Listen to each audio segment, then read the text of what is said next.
He calls on Spurs. Richard's a Tottenham fan. How you doing, Rich? I'm really well, thanks, guys. How are you both? Yeah, good. So do you agree with the sacking and are you happy with Conte coming in? I'll tell you what, guys, it's my birthday today, and... Not another one. Hang on, is this another one? Are you another gooner? No, oh, God, absolutely not. Absolutely not. I said to everyone on my Spurs WhatsApp group yesterday, the best present I could get would be Nuno going and Conte coming in. And I just want to make a couple of points on that, if that's all right.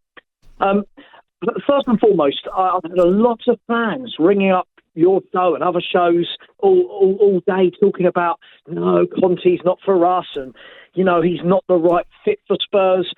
And unfortunately, I think what's happened is we've had 20 years of Daniel Levy caring more about stadiums, training grounds, NFL, concerts, golf courses, regeneration, and it's turgid. And I feel like that has absolutely seeped into fans' mindsets that now we've got fans that are saying, and with all due respect, no, give us Potter, give us Parker, give us Gerrard, rather than a man who is an absolute serial winner. And if I can just quickly make a second point before you come in on that, there's a lot of talk about, lots of fans are saying, well, look, Nuno's only had 10 games and 17 new competitions. But sometimes, lads, you just know, don't you? You can just see that he never had the dressing room to start.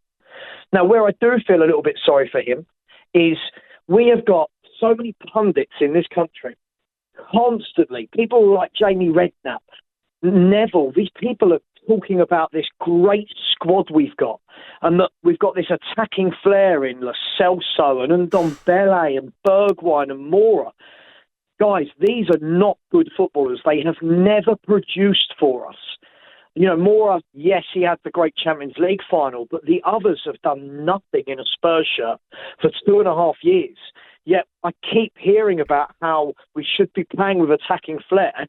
Let's be honest, we've got Kane and Son. That is Tottenham Hotspur, Kane and Son. Yeah, I think that's fair. There is going to be a big job for Conte coming in, but you know what? If he knows that, and he wouldn't be scared to turn it down. If he thought, well, there's not a lot I can do. He doesn't want to damage his reputation. He certainly won't want to go in there and be perceived or be viewed as doing a worse job than say Mourinho did. Well, if they can go and play counter-attacking football, you're always going to have half a chance when you've got people like Son and you've got people like Kane. You can get the service to them and get the defence right. You've got a chance of winning, haven't you? And I don't think there's anything wrong with that. When the Poch, they did that at a certain time. They did it really, really well. He's got to get his full-backs working better. Doherty, when he went into Tottenham, soon, and when Nuno went there, he must have thought, well, that's me done for another 6 months. And it was.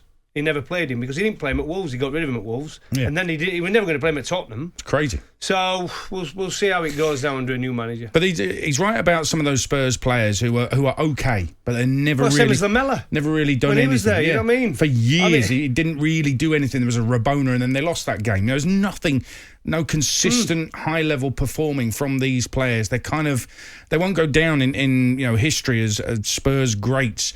And he's right, Mora had that semi-final where he scored the hat-trick. But it becomes a so what when you play so anonymously in the final. All of them played, I don't think he started the final, but all of them played so anonymously in the final. What was the point of getting there in the first place? Yes, it's given you a great moment, but Spurs are looking for a lot more than that. Lee's a Spurs fan as well. How you doing, Lee? Yeah, hello guys, you all right? Yeah, good mate. Yeah, I just want to say that how Levy is our problem to everything that happens at our club. We've gone through managers after managers after managers. Is it all the managers' fault? No. Why not back our managers with top players? Why do we keep selling our top players? Why does Kane want to go? Kane wants to go because he's had enough. And that's down to Levy. It's all down to Levy. Do you know that it's profit over glory, right? There's no glory on the pitch under Levy and Joe Lewis. They're interested in making their pockets filled with money. That's all they're interested in. Do you know that they have bought a golf course in Chigwell and they're turning that into an NFL training facility? Yeah. Now, why spend money on that instead of top players. Right, let me answer that, Lee, because I think in some ways I want to stick up for Daniel Levy here, because there's a business to be run as well as a first team to be put on the pitch. Everybody realises that. And I don't really think you can argue with the business side of Tottenham Hotspur, okay? Now, when I mentioned before about how the players, Daniel Levy lost the dressing room by not letting Harry Kane go to Man City, I told you, didn't I? Well, it lost trust in the players. Exactly. People were going to tweet in and say, well, City should have offered blah, blah, blah. That's the whole point. If you remember what Guardiola said, he called Levy the big master of negotiations or something like that, saying that he didn't even want to sit round the table and talk. They didn't make an offer, Man City, because Daniel Levy basically said, I don't even want to talk to you. Unless you come back with his fee, yeah. And it was an unrealistic fee. That's the point. And Daniel Levy's now left with a Harry Kane who's disillusioned. He's left with a team that are not performing, and it's another payoff. What are they talking about? 14 million payoff for Nuno. I don't know if that's true or not. That's a reported figure. What a gig. Premier League manager, what a gig it is. Honestly, 17 matches and that sort of payoff. It's just incredible.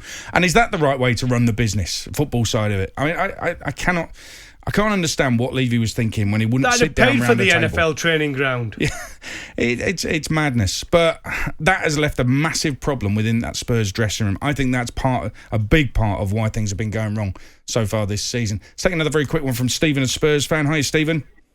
Hi there. Oh yeah, what do you want to say? Yeah, just a quick one. Season ticket holder of Spurs. I have to say haven't been so disappointed in their play that I've seen over this season so far. It's very, very, totally. It's Goffey said it earlier. There's no defence. All the main players are out. So I think Conte's definitely the man. He's got to be the man. He's probably the only man available to us at that level right now. Let's hope he can turn it around in 18 months.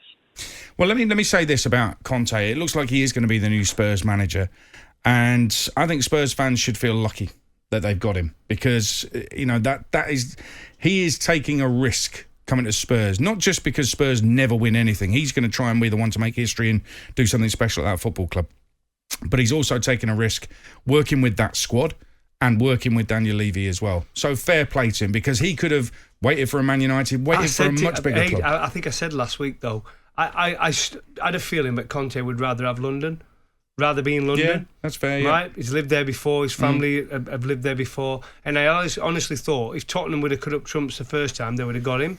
They didn't match his ambition. I still don't think they match his ambition. 18 months, he's telling you, we're going to be paying him a ridiculous amount of money to come and manage.